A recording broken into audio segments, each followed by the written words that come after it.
Sorry if the lighting is a bit weird everywhere. I have my work light facing at the motor. Anyway, so I started taking apart just the side of the motor, getting everything off. The alternator and alternator brackets are off entirely.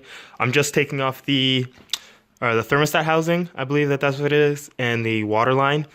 I'm going to do it together with the oil pump and I'm not sure what this is called, but the plate in between the oil pump and the block. Sorry, the oil filter and the block. So that way I don't have to memorize the way the lines go. It should just be easy to put back together. But yep, that's what's coming off right now. And we're getting closer to the teardown. Okay, so I got the crank pulley off, and as well as the timing belt and the cover, just like that. So I think the next thing for me to do would probably get the water pump off, just to help with taking out the water neck, because I'm not 100% sure on how to do that. I have the thermostat housing off, but it's just kind of stuck. As you can see, I think you have to put some force into it, but I'm going to try and not break it first before I actually end up breaking it. But that's where we're at now. We're getting closer to teardown. Once everything on this side of the block is taken off, I'm going to take the engine back outside to pressure wash it, and then we're going to flip it over so we can start working on getting down to the crank slash, rod bearings and stuff like that. That way I can show you guys what happened with this cylinder over here. That's the one that spun the bearing at first. So I can show you guys it's kind of burnt under there, and yeah, we'll just keep working on it. All right, so I have the motor flipped upside down because I'm gonna start taking off the oil pickup and the oil tray or cover. As you can see, I didn't get the flywheel off, mostly because the bolts at the back were being super stubborn. I was only able to get 3 off, and the rest of them weren't moving at all, and I didn't want to strip them, so I just kind of stopped for now, meaning I won't be able to get the crank out now. But I can still make progress on the bottom end of the motor. So we're going to start pulling this apart and see what's underneath there. And I can show you guys the cylinder that spun a bearing and how burnt it is. Because I have been under here before when the motor was in the car, but you guys will be able to see it on video.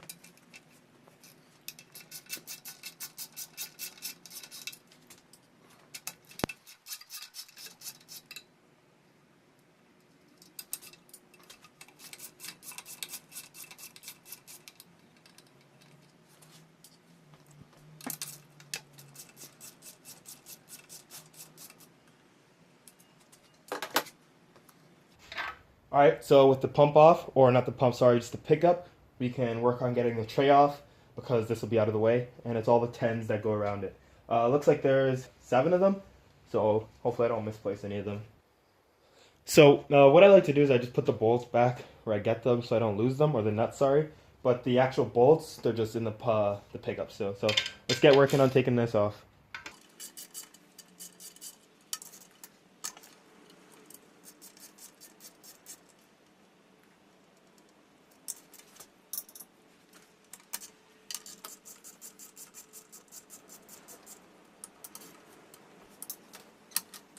It wouldn't hurt to invest in some power tools or some electric ones, so I can, like an electric ratchet or something. That'd be pretty sweet.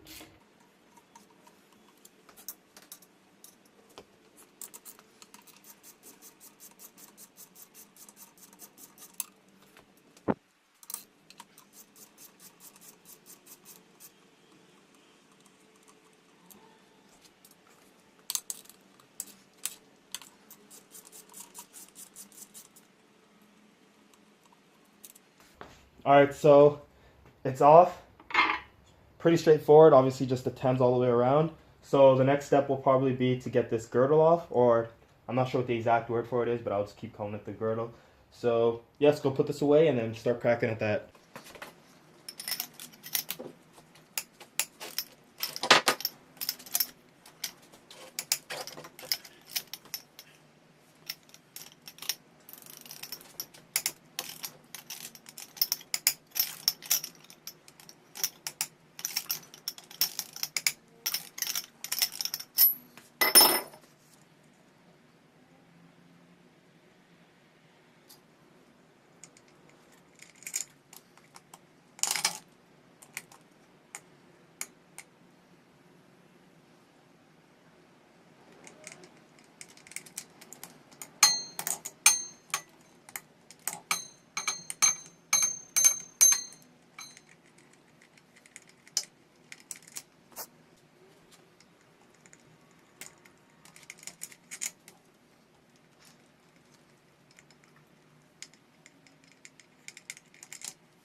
All right, so the girdle is off for the main bearings. They're just sitting over there with all my other engine parts.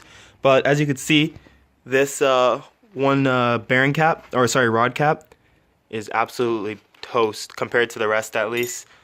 Let's see here. Oh, journal bearing just fell out. My bad. But yeah, see, silver, silver, silver, black. So yeah, I'm probably gonna replace the journal bearings. Actually, now that I think about it, now that we're in here. But yeah, that's the problem, as you can see, the main problem. So they're all gonna come out. I'm gonna do all of them, and then we'll see if the crank needs to be spun, which I'll probably spin it again anyway, just because I don't want to have to do this again unless I need to. So let's rebuild this properly, and here's where we're at. Okay, so since we have all the main bearings out and all the journal bearings out, I'm going to start taking off all the bearing caps, or sorry, the rod caps, because I want to get the pistons off or out before I end this video. So it's pretty straightforward, just the 2 bolts on the top of every rod cap, and pistons will drop out the other side of the motor. So I'm going to start loosening these right now.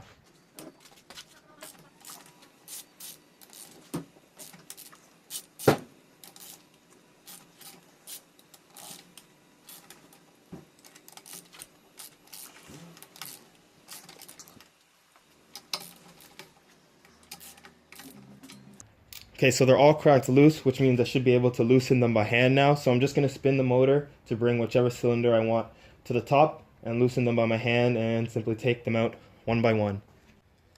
Okay, so I'm not going to film all of them just because it's easier for me to just, film what I'm about to do it, and show you guys the aftermath.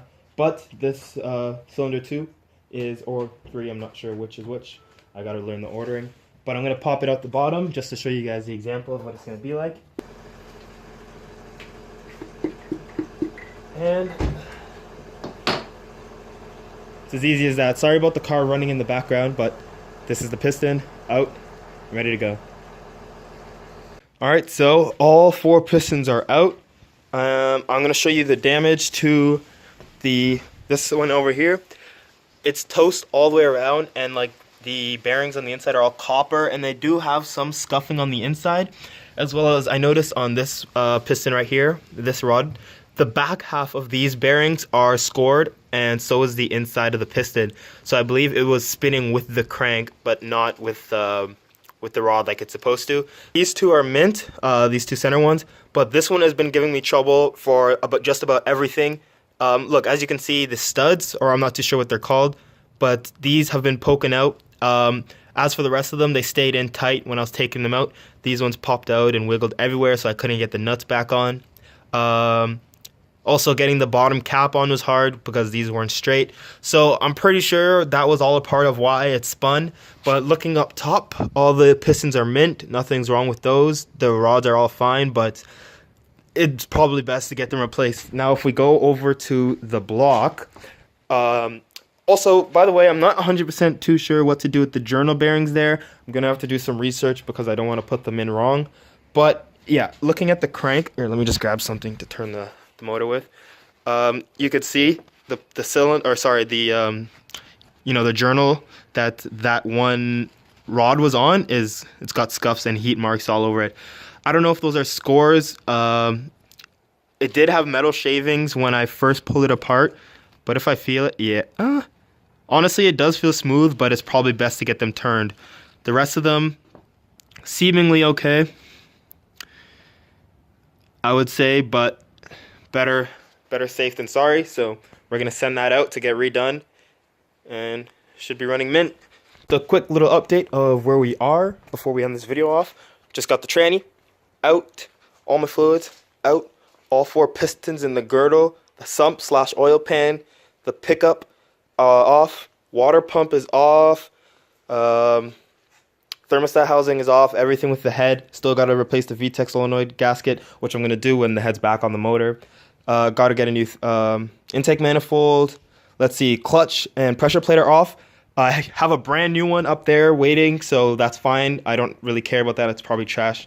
Anyway, okay, so that's going to be it for this video. I did make a lot of progress. All 4 pistons are out. The motor's down to simply a block with the crank in it. Not much left to do except start ordering parts and start putting things back together. other than, you know, cleaning it up and getting the bay clean, which I still have yet to do. But anyway, like, subscribe, and make sure you're back for the next one.